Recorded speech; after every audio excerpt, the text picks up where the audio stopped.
All right, let's start the freaking thing. Whoa, this guy is ready. He's ready to go. All right, let's just start there. Hello, everybody. It's Marauder morning, and thank you so much for joining us. We're so happy to have you with us. Here I am once again with my two favorite guys, Mark and Ryan, here to talk a little sports. And if you're watching us on YouTube, you can see Mark has decided to rock Boston Celtics jersey for the second week in a row. But not the same Boston Celtics jersey. Who do we got on today, Mark? My boy, Isaiah Thomas. Isaiah Thomas, the forgotten superstar of the Boston Celtics. IT, I remember you well. Good outfit choice. Ryan, what do you got on your shirt? I noticed you had something on. A little Raptors shirt. A little Raptors. Raptors Flex. Atlantic Division clash going on here. Once again, Raptors Celtics. So there's the wardrobe wrap-up to begin the show. Thank you for joining us here on Marauder Morning. We're so happy to have you with us. And today is a very special episode. It is our NBA Offseason Spectacular. The wardrobe is no mistake. Today is all basketball all the time. We're going to be wrapping up some of the free agency deals that have come across the table in the last week or so. Last week, if you missed that episode, we talked about some deals. We hit on Chris Paul, Dennis Schroeder, the Danny Green trade, and the Drew Holiday deal. So we won't be talking about those today. If you want to get some info on that, you can check out last week's episode on YouTube or on our website, cfmu.ca. But for now, we're going to move into the future, talking about some deals that have happened, and we're going to start with some younger guys. Some rookies, some guys on the rookie deals signing their max deal extensions, and we have 5 of them, as I can count so far. Brandon Ingram of the Pelicans, Jason Tatum of the Boston Celtics. Mark, we know you love that one. Donovan Mitchell of the Utah Jazz, De'Aaron Fox of the Sacramento Kings, and Bam Adebayo of Miami. Guys, I'll just ask you real quick. Is there anyone that jumps out there, especially as deserving for a max deal? Mark, I think I know your answer, so let's just go to you. Who do you think is the most deserving of the 5-year, $190-something million extension that these guys all got? Yeah, I would say Tatum, but also Ingram. I think Ingram really proved last year that he's like a real good player in this league, so I'm pretty happy for him. Yeah. Also, absolutely. 2 of my Duke guys. Big Duke basketball guys. So. Oh yeah, that's right. Bi went to Duke. Yeah, I kind of forgot. Yeah. I kind of forgot when those guys only play like 10 games and then they're out of there. It's kind of hard to remember who's there. Yeah. It's like those old Kentucky teams, like the Devin Booker, Karl Anthony Towns years. I can never remember who was on those teams year to year. Bi, Jason Tatum, 2 really, really capable wing players. Jason Tatum, to me, if you're not going to do it, I'll point it out. I think he's probably the most deserving of this deal.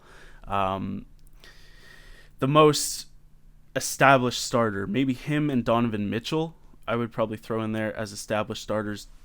Jason Tatum has a little bit of better team around him, I would say, and therefore more playoff success, so he gets more of that spotlight. But Tatum and Mitchell, I would throw into those most deservings. Brandon Ingram just kind of coming on to the scene this last year or so after being traded to the Pelicans. Ryan, what do you think as you look across the field, these 5 guys? But for me, I think Mitchell is the biggest one. I think he should have won Rookie of the Year. Absolutely. And I think he takes his team the highest. Like, I think without him, the Utah Jazz would not be where they are. So. Yeah, I agree. You've got that really great defensive piece, Rudy Gobert, there, but he doesn't make the team like Donovan Mitchell does. He's that shot creator, playmaker type of guy.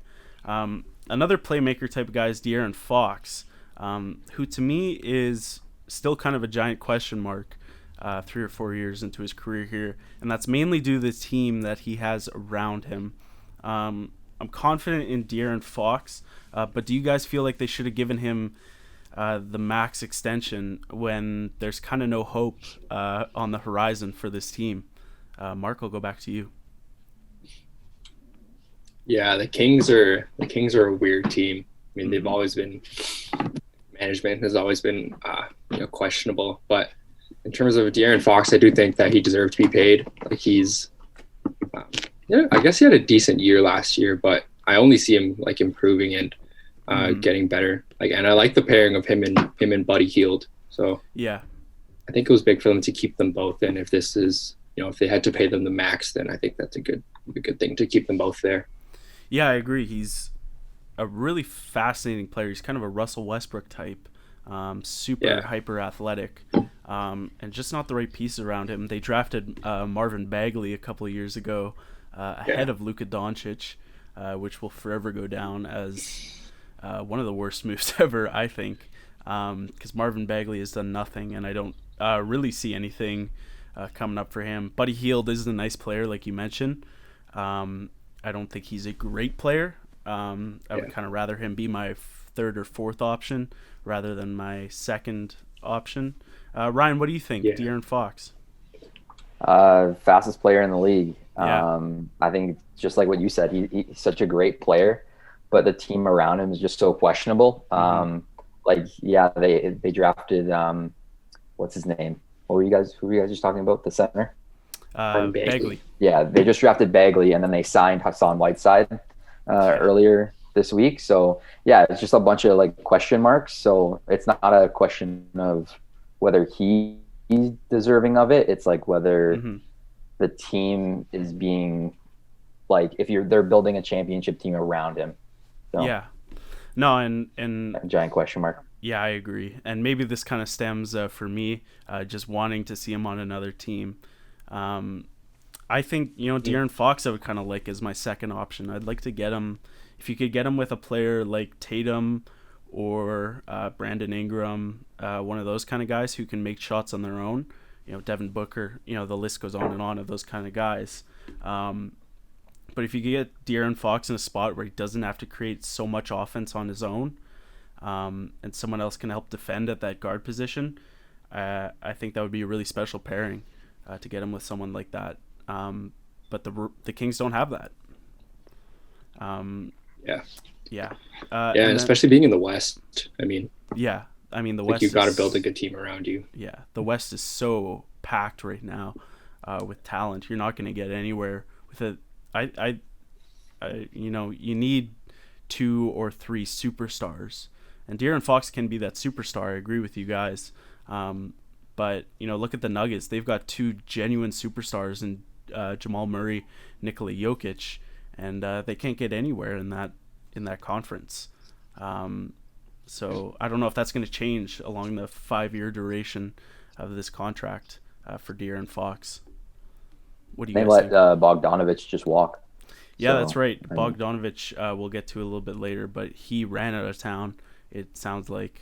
And the Kings weren't very interested in keeping him either. Kings, it's been an interesting spot ever since the Chris Webber years, the last time they were good. They had a couple playoff disappointments. Chris Webber, long time ago. It's like 20 years ago. It's at least 20 years ago, and it's been that long since they were any good. I don't know. Yeah, it was like Chris Webber, Stojakovic, yeah. Jason Williams. That was a long time ago. Yeah, right. That's a couple eras ago in basketball terms. The Kings are kind of a depressing conversation when you look. I honestly think the De'Aaron Fox pick is just a fluke. I don't know what he was picked at. I think like 6 or 7 in the 2017 draft, and their track record just shows that that's the only good guy they've picked in a long, long time. So that kind of they had DeMarcus Cousins. That's right. Good. Yeah, that's a good that's a great point to make. Boogie Cousins. Man, it would be good to have him in his prime back against De'Aaron Fox. Those two guys just kind of missed each other. Hield and Boogie, that'd be a good. I'd like that. I could roll with that a little bit. Prime Boogie, but obviously we're a long way away from prime DeMarcus Cousins, and we'll get there in a bit. A big man who is in his prime.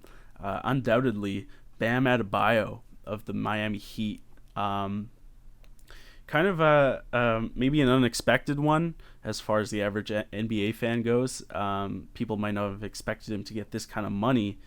Often kind of put in the corner of a role player, that kind of deal. Where do you guys see him? Is he a max type player, or does he just fit in with this Miami Heat group so well. Ryan, start with you.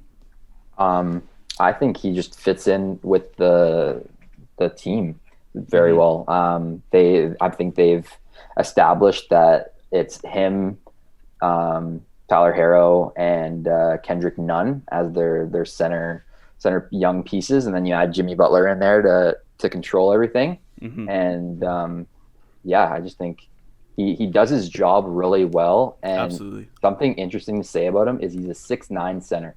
Yeah. And you don't see that, but he competes with the best of them. And yeah, I mean, he does his job, and I don't know if he's worthy of a max contract just because he doesn't have like the best proven track record, but I mean, if they believe in him, then it's their money. So yeah, right. Mark, let's hear from you. Yeah, he does fit in very well with the team. I think he's kind of the new era center, like short, very versatile. Like, yeah, if you watch the games, like he kind of runs the offense sometimes for the Heat. Like he's doing a lot of the ball handling. Like he brings the ball up sometimes, and which is kind of crazy to see. But yeah, just based off this last year, like big part in that finals appearance, I think he was deserving of this. So yeah, I think he's also just going to get better. Yeah, I agree with you guys. He is a fascinating player, a really, really interesting player, and fits perfectly. He couldn't have gone to a better spot culture-wise, fit-wise, than that Miami Heat team. I'm not sure he gets that max deal anywhere else, if I'm being totally honest. I don't know. It's an impossible conversation to have because he's not anywhere else. He's with Miami.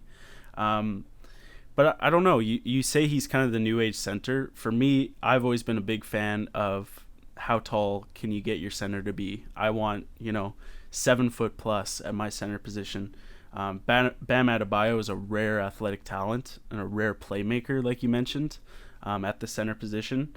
But if you asked me if I wanted Bam Adebayo, who's a great playmaker, or I wanted Nikola Jokic, who's a great playmaker and is close to or 7 foot plus, I take Nikola Jokic every time. 6'9" kind of scares me. The only other guy I can think of is Daniel Theis up in Boston, who's 6'8", and stinks at the center. So I don't really see this as being the era. I think the super tall center will never go out of style just for what they can do around the rim with their height. But Bam Adebayo, for sure, especially on this Miami team, is very, very deserving of this contract. I think he makes up a lot of like what his height takes away from. I think he makes up a lot of it with his athleticism. Absolutely. I mean, I remember that dumb block against Tatum, and like that was one of the best defensive plays I've ever seen. No, he's always in the right spot. He's always exactly where he needs to be to make a play, offense or defense, and that's super invaluable. Especially a team like the Heat that relies on guys being good teammates to each other. I think that's kind of the Miami Heat system, is set your teammates up well. And Bam Adebayo does that probably better than any other center in the league. Maybe saving for Nikola Jokic out there in Denver. Let's move on.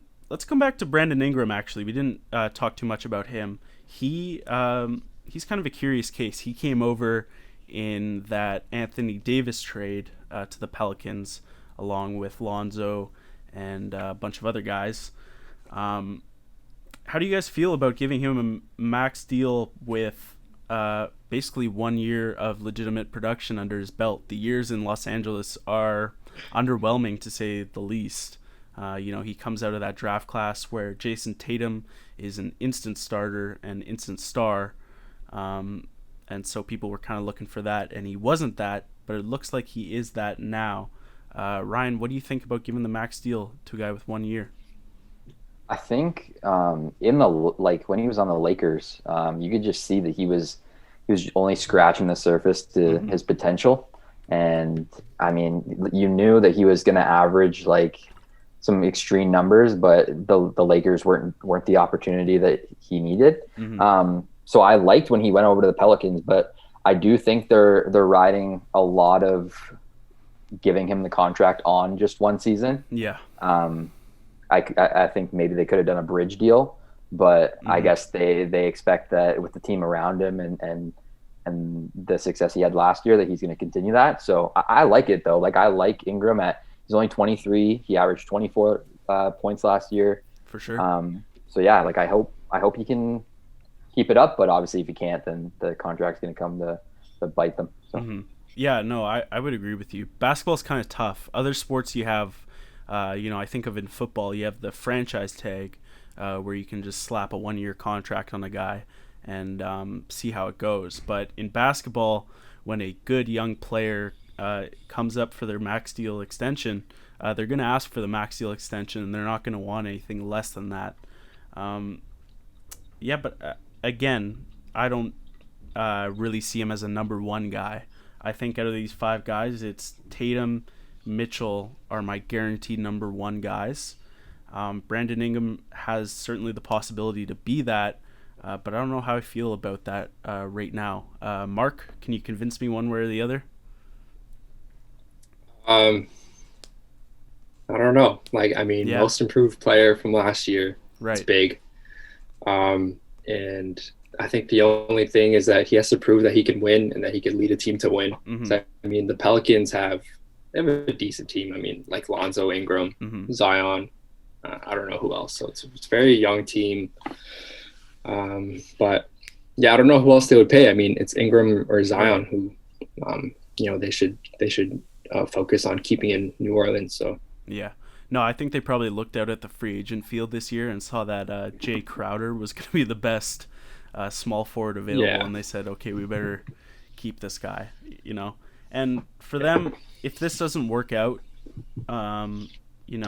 he's there for 4 years, and you're not going to have to pay Zion until Brandon Ingram's contract has 1 year or 0 years left on it.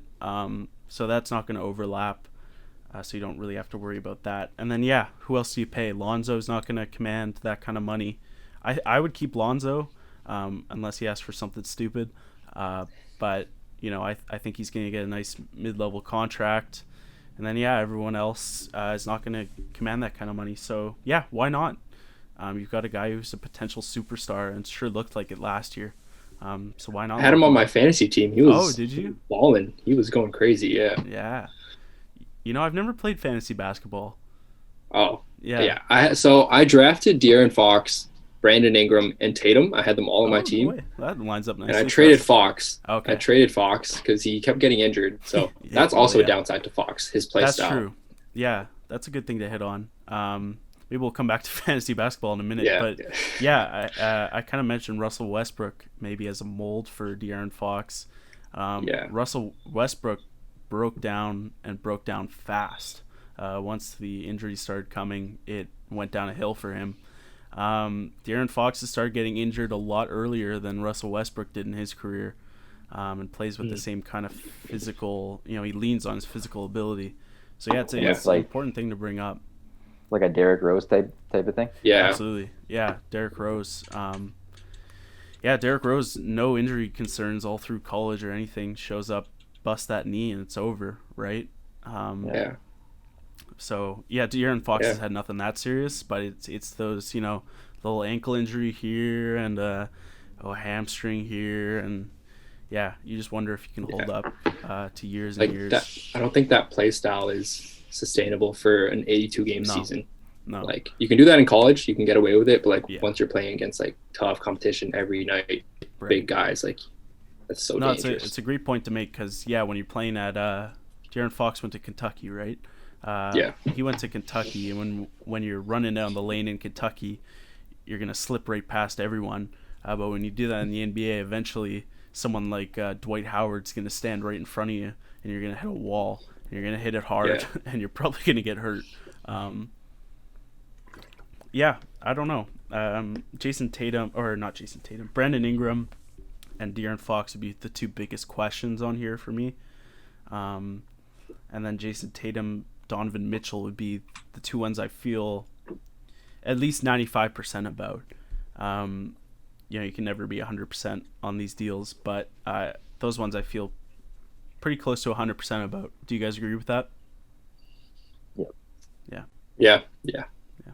What about Donovan Mitchell? Let's focus on the Jazz more broadly. Do you guys see any better success coming from them this year? They've been kind of creeping into the playoffs these last couple of years. Do they have any future ahead of them in the lifetime of this contract? Man, that's tough. I don't know. The West, like we mentioned earlier, the West is just so stacked. I would say no. If I had to pick one or the other, I think Rudy Gobert is a year older, and another year removed from being back-to-back Defensive Player of the Year. Plus, everyone hates him now, so I don't know if anyone's gonna even want him on the court after what he did last March. But then outside of that, it's like Derek Favors is their third option. Joe Ingles. It's just uninspiring from the Utah Jazz. Yeah. Do you guys agree with that? Yeah, they have a weird team. Yeah, it is a weird makeup. I love Donovan Mitchell. I really like Rudy Gobert, and then everything else, I just don't care about at all, and I don't think it's going to make a difference in that Western Conference. Yeah, I think they just re-signed Jordan Clarkson. Yeah, that's right. But I know like when they play him, they literally just put him on the court and like tell him to score, like try and score every possession. Yeah. Now you got to look at these teams and go, where does the scoring come from, right? You can make as many free agency signings as you want, but today in this league you have to score. And some of these teams you just look at and it's scoring coming from one guy or two guys, and that's got to get fixed. Yeah, just looking at their roster, they do not have like any sort of depth. Yeah, and like who's their backup point guard? Is Mike Conley still there? Yeah, it's Mike Conley and Jordan Clarkson, and then and Emmanuel Mudiay, if you want to call him. You want to swing him in the mix, done. But he's it's just a tough roster to look at, and they're not like extremely young either. So. No, I'm telling you, it's weird. Yeah. Big fan of Joe Ingles, though. I love that guy. Sure, yeah, no, he sounds like a great guy. What a bum. Yeah, I just don't want him on my basketball team. To me, they're about to become the Detroit Pistons of the West, because Detroit for years, I always use them as my example because it's so obvious, but Andre Drummond kept them right in the middle for like 5 years, and they never won anything, and they never lost enough, and they always had a crap draft pick, and could never get any free agents and couldn't do anything. So I feel like Donovan Mitchell and maybe Rudy Gobert, we'll see where that goes. But I think maybe those two guys will keep them right in the 8th seed or just around that spot for a bunch of years. Yeah. And they're not going to get a whole heck of a lot better. Ryan's yawning, so we're going to move on to the next topic because he's so bored with the show. Since he hates this topic so much, we're going to move on. Sorry, Ryan. Oh my gosh. We're going to go off those Max Deal guys. We spent 23 minutes on that. Holy crap. We got to get into some of the rest of the free agency deals. Let's start at the top with the biggest and perhaps most shocking. Gordon Hayward to the Hornets, leaving the Boston Celtics, bidding Danny Ainge and Brad Stevens adieu, and heading down to the Carolinas to join LaMelo Ball, which is a sentence I didn't think we'd be saying so early into the LaMelo Ball tenure. But I guess he's already attracting superstars. 4 years, $120 million for Gordon Hayward. Mark, Boston Celtics expert, how do you feel about Gordon Hayward leaving, and what do you think about his contract? I'm not too mad about him leaving. Yeah. He wasn't. Yeah, he's just had a lot of bad luck during his time here. Yeah, I respect him. You know, he was gonna be good, but that ankle injury really messed him up. His contract with Charlotte, I think it's funny. I have a list of funny contracts, and his is the only one there. Yeah. Why are you paying him $30 million a year? I don't get it. It's a weird one. Yeah, I heard you heard all these teams out there. Indiana. I heard New York Knicks. But I never heard 4 years, $120 million for a guy who played all of 1 hour on his max deal before snapping his leg, and then played all of like 5 games of when he came back before breaking his hand. I loved him in Utah. Man, if we can just jump back to our last topic real quick. Can you imagine if they had Gordon Hayward there at the level he was with Donovan Mitchell? He's the white LeBron. I was a big fan. LeBron. Yeah. But what the heck is Charlotte doing? I don't know. This doesn't make any sense to me when you've got a guy like LaMelo Ball who has played 0 seconds of basketball in the NBA, and now you're going to go, oh, we need a superstar, so we're going to pay this guy. Ryan, what do you think? So when I was looking up stuff, there was actually a trade in place to send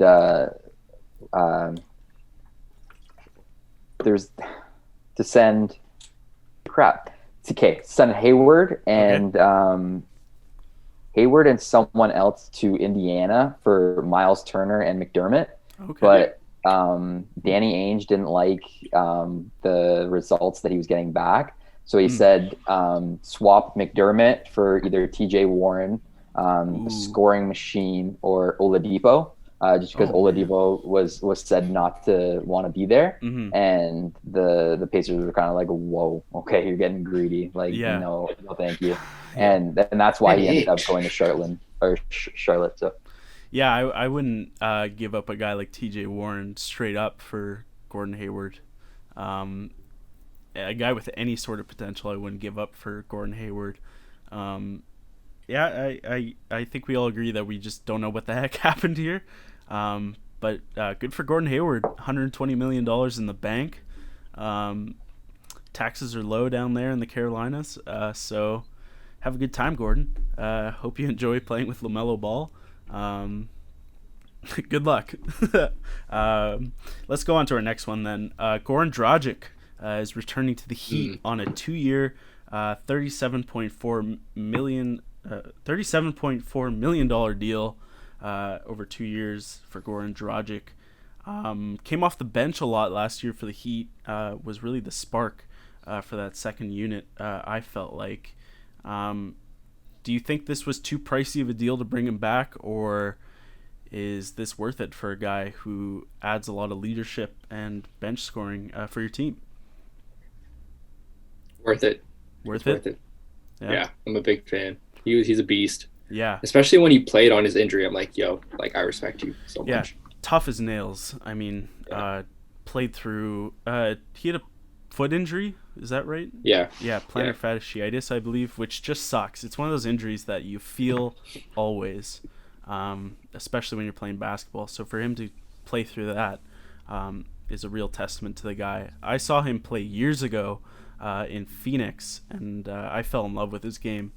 You'll never hear his name in a news story or anything. $37.5 million over 2 years. What's that in math? Like 18 a year or something like that. Yeah, that's what it says. 19 a year. 18 and a bit. Yeah. Something like that. Feels a little rich to me. But again, who else are you going to pay on that team? Just like something you brought up earlier. Ryan, what do you think? Yeah, I think along with a lot of other veteran point guards, I think you bring him in there to coach your young point guards. And I mean, it's only 2 years, so you're not committing a lifetime to him. But that's right. Yeah, just like speaking to his character and like his will to win, I think it's perfect. I love his game. So yeah, no, I would agree with you guys. Another one of these guys that only gets his contract with Miami, I think, or I feel like. Maybe not. Maybe someone else falls in love with him. But I think Miami is the perfect place for him. And he's another one of these guys that just fits right into the system. And I'm happy they brought him back. He's going to be crucial. Maybe not on the court, but in other ways if they want to make another finals run. Agreed? Agreed. Let's move on. The most upsetting signing for Lou Williams and Patrick Beverly. Montrezl Harrell is going to the Los Angeles Lakers on a 2-year, $19 million deal. My first thought was, holy cheap. 2 years, $19 million for the reigning sixth man of the year. Montrezl Harrell is kind of Bam Adebayo. Like, he's a shorter player, if you want to call it, like 6'8" short. But he plays more of a power forward position, power forward center kind of hybrid than Bam Adebayo. I love Montrezl Harrell. He was, I certainly wouldn't say he was the best player on the Clippers, but he was maybe my favorite guy on the Clippers last year. 2 years 19 compared to what we just saw from Goran Dragic, who's a million years old, got 37.4 over 2 years. This feels like an easy decision for the Lakers to me. Ryan, what do you think? Yeah. I think, just what you were saying. I think Harrell was definitely the most consistent guy on the Clippers. I mean, consistently, you knew that he was going to produce. And former six-man. And he was talking about how the Clippers didn't really reach out and they didn't show a lot of interest for him. And hey, if you wanna play basketball for a team that wants you, and for sure. if the Clippers didn't want him, then hey, the Lakers are the former champions of the league, so why not go to somebody that can bring you a championship? Yeah, absolutely. I think that's all correct. I didn't see this as a super need for them. They lost Dwight Howard, but they're getting some other guys. Marc Gasol is coming along. But I think if you put him, you can play him some minutes with Anthony Davis, putting those two guys down the post together. I love that combo. You can play him coming off the bench by himself down there in the post. Obviously, 6th man of the year. So that's going to work. Mark, what do you think? Yeah, I think it's the LeBron effect. This guy is just bringing all these, like Dennis Schroeder, Harrell, Wesley Matthews, Marc Gasol. Like Marc Gasol was going to play in Spain, and LeBron's like, "Yo, come back." He's like, "Oh, bet I'll leave.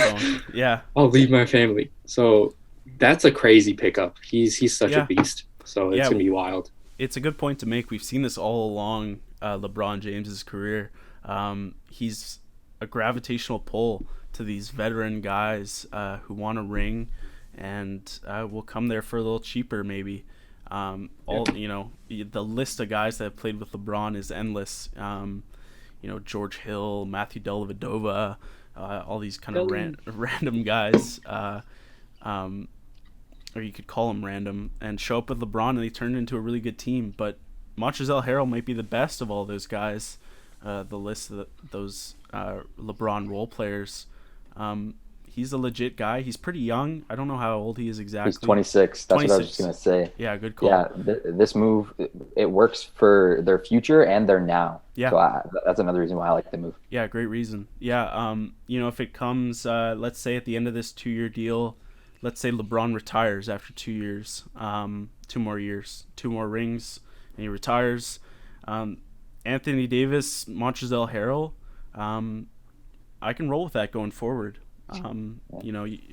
You're always going to be able to attract free agents to Los Angeles. Guys just beg to come to play for the Lakers, basically. So I like that as their future. Let's move on then. We're going to talk about 2 guys in combo here because it makes sense to. Danilo Gallinari and Bogdan Bogdanovic, I believe his name is, are joining the Atlanta Hawks. Bogdan as a restricted free agent from the Kings. Danilo Gallinari is coming over from OKC on a 3-year, $61.5 million deal. No reported numbers for Bogdan yet. What do you guys think about this move, adding a little bit of scoring around the young superstar Trae Young? Mark, you got a smile, so let's go to you. I like it. Atlanta's making moves. Yeah. Bogdanovic and Gallinari are just pure scorers. You can rely on them to score the ball. So I think that's big for them. And I already liked the young guys that they had in Atlanta. Like, they weren't good enough to make the playoffs or anything, but like Trae Young, they got Clint Capella too, which is also Clint really Capella's good down there. They got some nice players. Rondo just signed there. Yeah, we'll throw him into that as well. Rajon Rondo, 3-year deal or 2-year deal maybe with the Hawks as well. I love this move. Ryan, let's hear from you first though. What do you think? Just to add, they picked up Chris Dunn too, the defensive-minded point guard. So, from Chicago. Yeah, So yeah, if I'm Trae Young right now, I'm sitting here and going, wow, like Yeah. my team wants me to stay. My team is wants to win now, and they did the right moves to make it.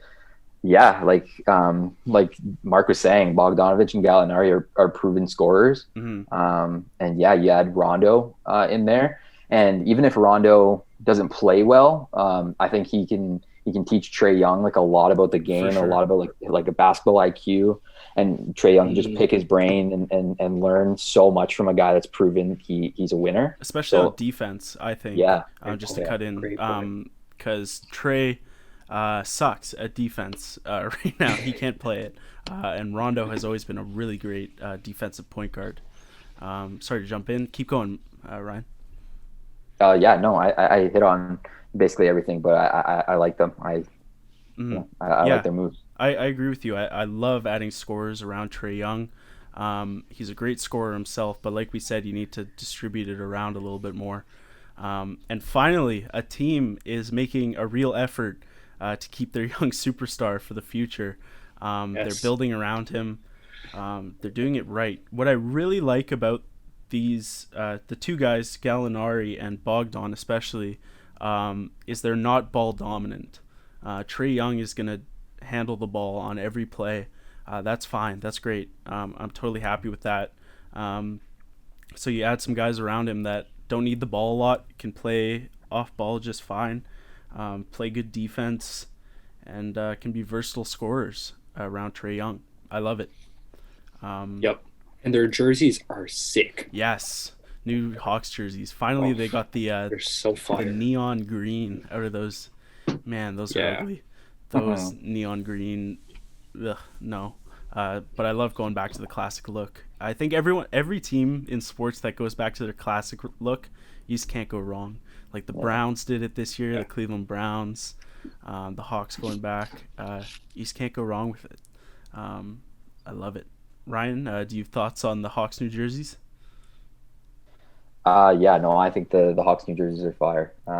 They're neon like red and green and yellow ones that they used to rock when Jeff Teague and Paul and Millsap, Al Horford were like the stars in Atlanta. Those are butt ugly. Yeah. So yeah, no, I played them in 2K a couple times, and I like their jerseys. Yeah.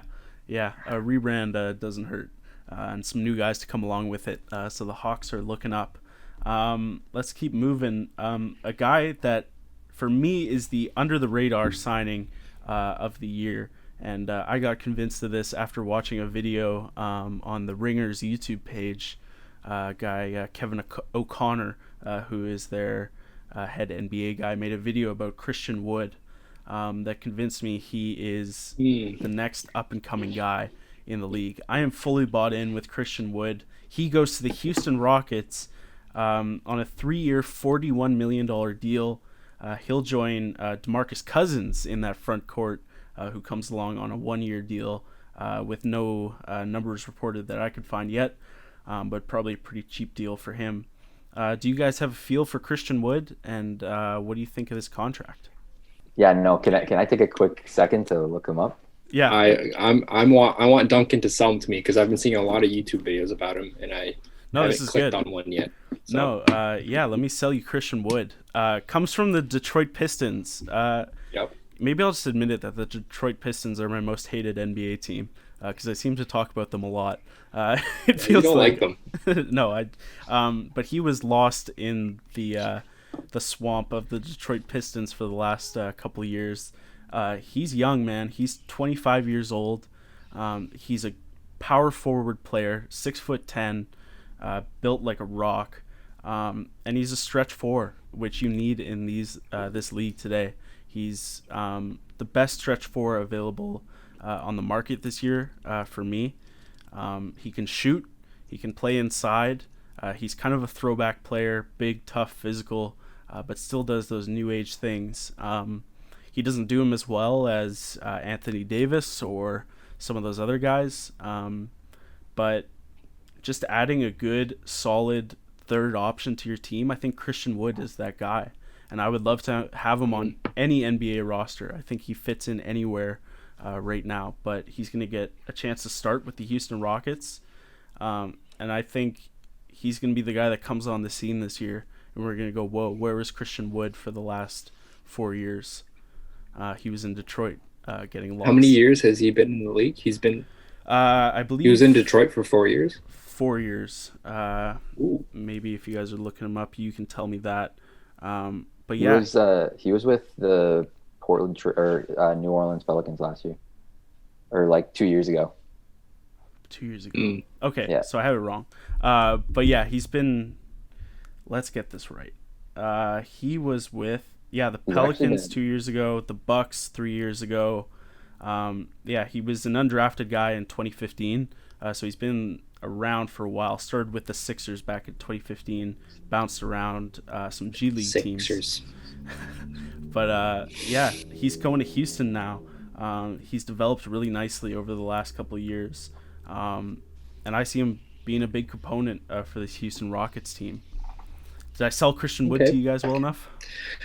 I trust the ringer. See, but I know you can sell him to us, but does him going to the Houston Rockets sell it to Westbrook and Harden enough to stay? No. Or are they gone? No. I don't think those guys care. Christian Wood's coming? Bad. Yeah. I'm going to stay. Yeah. I think those two guys are going to kind of make up their mind regardless. And I don't think those guys are going to make their decisions based off anything the Rockets or anyone else do. It's going to be based on Harden what they want. already declined like a $70 million year. Like it was like 2 year, $150 million. Yeah, it was $50 million a year for 3 years, I believe. He turned that down, but he can still sign that. That's not. He just turned it down for now, so that's still on the table. But yeah, I agree with you guys. I don't think this seals the deal or anything. But even if those guys leave, that's a guy you can build around for me. He's young. Really young. Okay. So I'll keep that in mind for my fantasy season this coming year. Write Christian Wood down and keep an eye on him. Let's move on then. One that me, myself especially, was very wrong about. Fred VanVleet going back to the Raptors, 4 years, $85 million. Oh my God, what a disaster. This is awful. This is the worst. Maybe one of the worst moves of free agency to me. I love Fred VanVleet. Let me get that out of the way. I love him for the same reasons everyone else does. Tough player, Band-Aid on the face and whatnot. But 4 years, $85 million for a team that's already paying Pascal Siakam a max deal. Is Pascal Siakam, Fred VanVleet really your superstar combo to lead you into the future? I mean, I don't like Pascal Siakam that much. Yikes. That's my reaction. Let's go to you guys. Ryan, what did you think? I love it for Freddie just because of how much I love him. For sure. And just because of how much of a competitor or like a player and like just how much he compete and how well he does that. But as a team, like the moves that they're making, you can kind of tell that they're preparing to like do this quick rebuild type of thing. But Siakam and Fred VanVleet leading the way as your two main guys is tough. I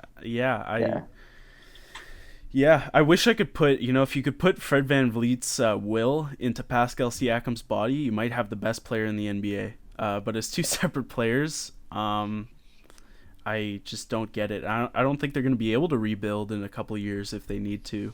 If we get 2 years down the line, you're going to be locked up salary-wise. So I just don't love it. Mark, what do you think? I love it. That means the Raptors aren't going to be competing with Boston for the next couple of years. This is big. Yeah. Spicy P and Freddie VanVleet leading your team?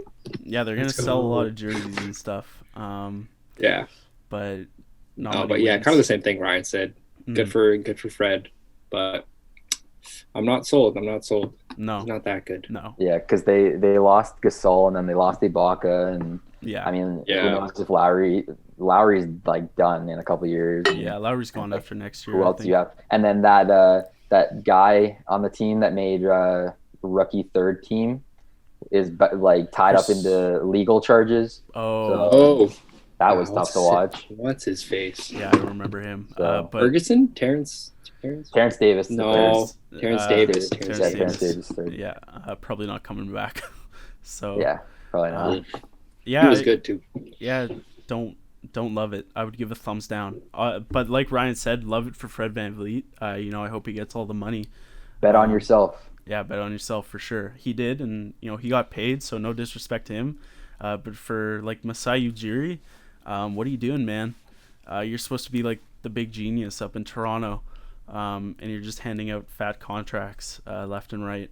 So don't get it. Any more thoughts on Fred VanVleet, or can we move on? I think he's going to be an all-star anytime soon. No. Hopefully. I'm going to go with no.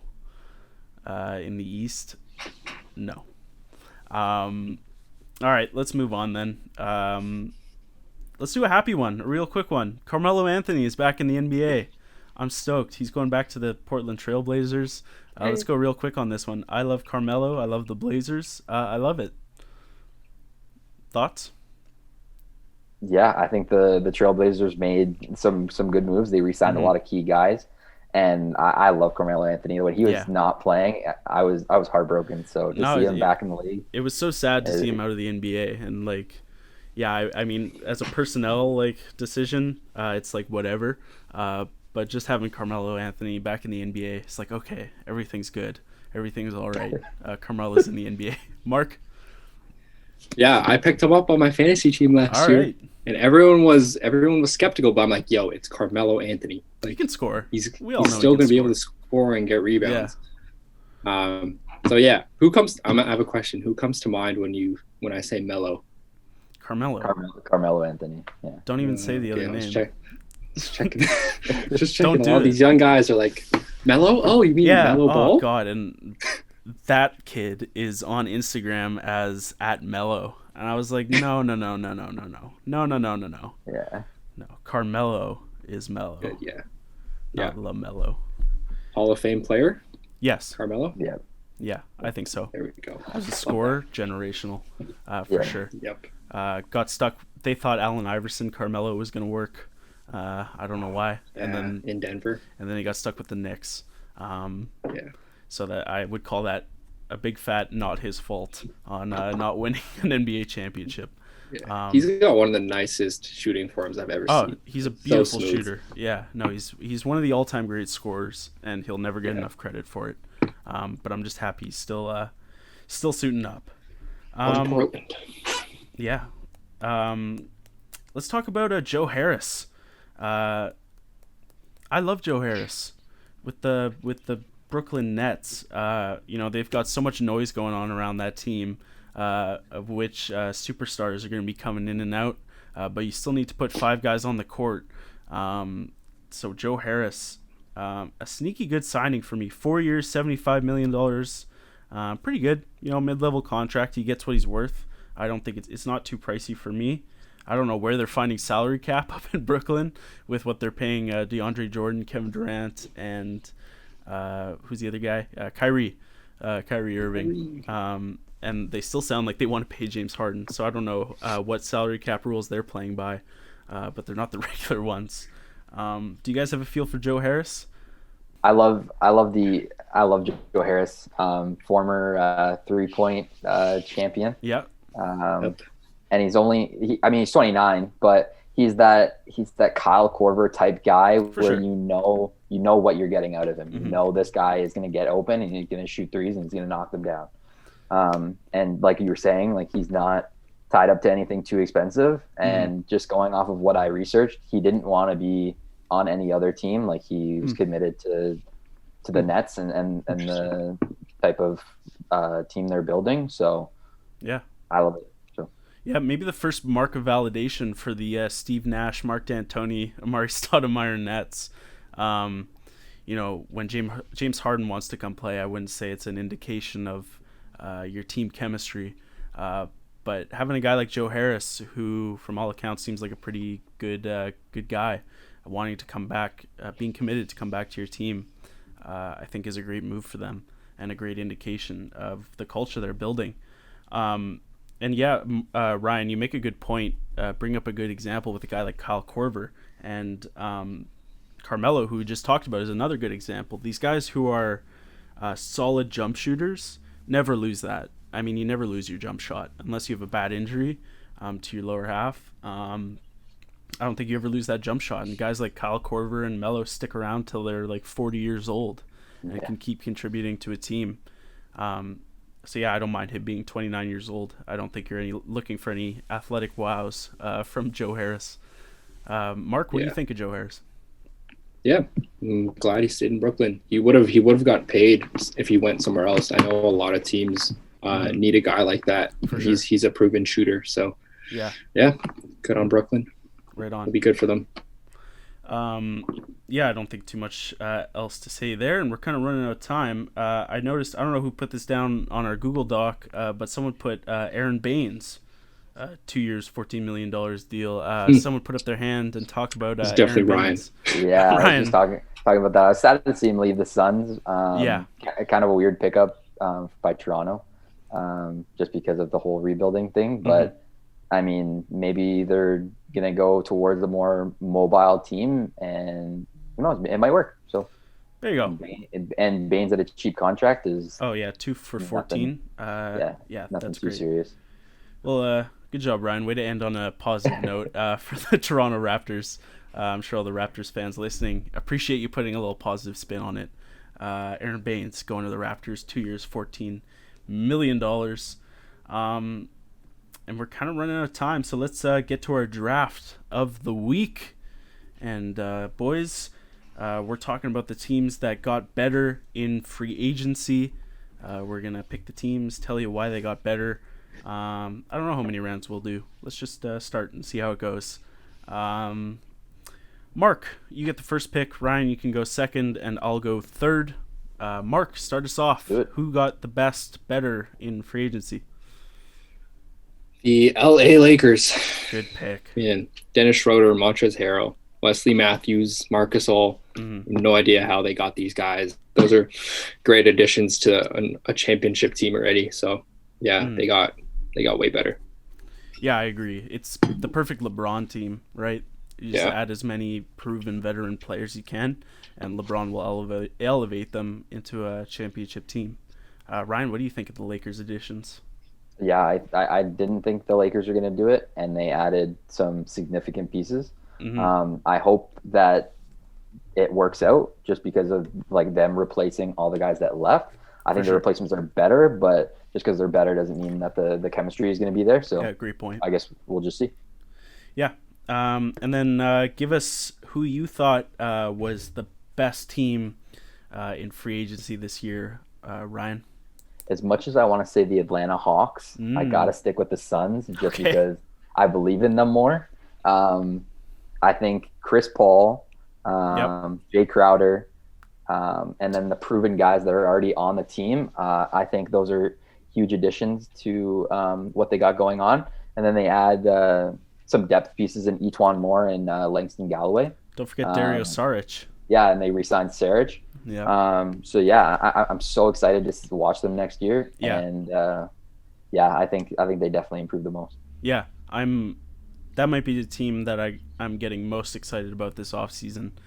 Just being able, with what they did in the bubble and what they've added. Yeah, I agree. They might be the team I'm most excited to watch next season. All right, my third pick. Since you didn't pick them, I'm going to go with the Hawks for all the reasons we said before. It's the perfect moves for a team with a young star like Trae Young. They built around Trae Young. They didn't go and sign a bunch of nonsense. It seems like they have a plan. They know what they want to do, and it's built around Trae Young, which I love. So Hawks would be. They might have been my first pick overall. Guys, what do you think of the Hawks? What they've done? I'm excited. Yeah, we kind of hit on this just a few minutes ago. So, you think they'll make the playoffs though? Oh, in the East, maybe. Who was like the 8th seed in the East last year? If one of you guys can look it up. Brooklyn? I think it was Brooklyn, yeah. Are they? Or Orlando, one of them. Oh, they're better than Orlando. Yeah, they're better than Orlando. I don't know if they're better than what the Nets were last year, They're probably better than that, and they're definitely better than Orlando. So, If yeah, everything works the way they want it to work and the way that I think it's going to work, then they'll make the playoffs. But yeah. if it goes in there and personalities don't click Mm-hmm. and all the and injuries come up, then no, they won't make playoffs. But Yeah, Ryan's right. If this plan works, I think they make the playoffs. But I think the point there is it's a good plan, and that's all you can kind of hope for in free agency. There's no guarantees.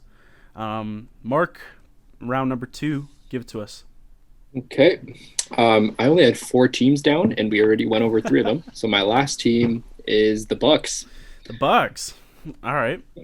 I think the addition of Drew Holiday, they picked up Torrey Craig from Denver, and I think another guy I really liked, Bryn Forbes from San Antonio. Okay. I know the Bucks are already good. I mean, they're like top 2, top 3 team in the East, but I think that Torrey Craig and Drew Holiday take them to another level defensively. Mm-hmm. And like Giannis just has to, I don't know, he's the leader of that team. He's got to lead them, but yeah. Did you not too many teams have been. Did you factor in whiffing on the Bogdan trade? I did not. Well, yeah, that knocks them down to at least the 4th pick in this draft. I do agree they got better. Drew Holiday is another one of these proven guys who I love and has been lost in New Orleans for a bunch of years. Yeah, I do agree they got better, but I think whiffing on Bogdan puts a stain on their offseason for me. Yeah. Yeah, I don't know. If Giannis doesn't come back, then I don't see the Bucks even making the playoffs, to be honest. Right. Yeah. I agree. I mean, if they sign Giannis, then their offseason is key. But if they don't, then yeah, they didn't do too well. Right. All right, Ryan, give us your second pick. All right, my second pick is the Portland Trailblazers. Okay. They added Derrick Jones Jr., Harry Giles III, and then they re-signed Rodney Hood and Carmelo Anthony. I mean, they lose Hassan Whiteside, but they weren't utilizing him to the way that he should be. Like, he should be a starting center, and you're just going to get a defensive beast. Really? And they didn't need him. So see, I completely disagree on Hassan Whiteside. I think Hassan Whiteside gets a bunch of flashy plays, but I like getting him out of town. I don't think they worked for him. Yeah, they didn't need him. So yeah, they have Nurkic as well. So and they're getting Nurkic back, and and I think they traded for Cantor, or I think Boston. Cantor so away. I mean, I like their free agency. They didn't lose any key guys, and that's a good point. They kept everyone and added some good pieces. Like Derrick Jones Jr. could be the starting small forward that they want, and then you can put Hood at the 4. Yeah. And yeah, so I like them. All right, I'll buy it. Portland with Ryan's second pick, and my second pick, I'm going to go with Houston for adding Christian Wood, who I love. Adding DeMarcus Cousins, finally getting a center in the building. I don't know what DeMarcus Cousins is going to be, but you finally got someone taller than 6'7" on your roster, which I think is a win for them. And then my major reason is resisting the temptation to trade James Harden. I think with James Harden, you sit and you wait, because I don't think the Nets offer is going to be the best offer you get if you sit and wait for what could come down the line potentially after the season starts. For not making a move there, I'm going to pick Houston. What do you guys think, specifically when it comes to the James Harden stuff with them? I like the moves that they made just in case, preparing for when they do leave. Mm-hmm. But it's just a dumpster fire right now, and I want it all to be over with. Like, if you're going to leave, then leave. Kind of thing. Like, get it over with and start rebuilding. So yeah. Mark? Yeah, kind of similar thoughts. I think he's going to end up leaving before the free agency window's over. So. Oh, interesting. Yeah, I think they're going to wait into the season. But we will put a little handshake bet on that. That's it. We only have time for 2 rounds. We are straight out of time, guys. Mark didn't have anyone else to pick either. I didn't have another team. I only had one more team. You can see my entire list of teams. I only had the Nets, and that was for not trading for James Harden. Was my reason. So similar idea. I was going to talk about OKC, but OKC, I didn't have a good reason for that. For what? I was going to talk about yeah, and draft picks. Yeah, right. Ryan, was that? I was going to talk about the Knicks, to be honest, but I guess we'll say that for another. They'll have a good offseason when James Dolan leaves the building. That'll be a good offseason for the New York Knicks. Yeah. That's when they'll make my list. All right, let's wrap up the show. Guys, parting words for the folks. Hey, stay safe. Stay safe. Jason Tatum, 2021 league MVP. I'm calling it right now. Hey, I could get on board with that. I'll jump on the train. I was kidding. Why not? I'll do that. Sure. Started on the show. Jason Tatum for MVP already. 0 minutes played in the 2021 season. All right, that's I was saying this in his rookie year, but okay. So it's been going on a while. It's been going on for a while. Every year till he gets it. We'll keep pumping it. All right, that's going to do it for us this Monday afternoon. Thank you guys so much for listening. Thank you to our co-hosts, Ryan and Mark, for joining us and talking a little bit of sports. We will see you next week for a brand new episode of Marauder Morning. In the meantime, check us out on YouTube, youtube.com/Marauder Morning. On our website, cfmu.ca. Search us up there, called Marauder Morning. On our Twitter at 93.3 CFMU over there. Find us on all those great platforms. We'd love to hear from you. And we will see you guys in the next episode. All right, that's the end of the show.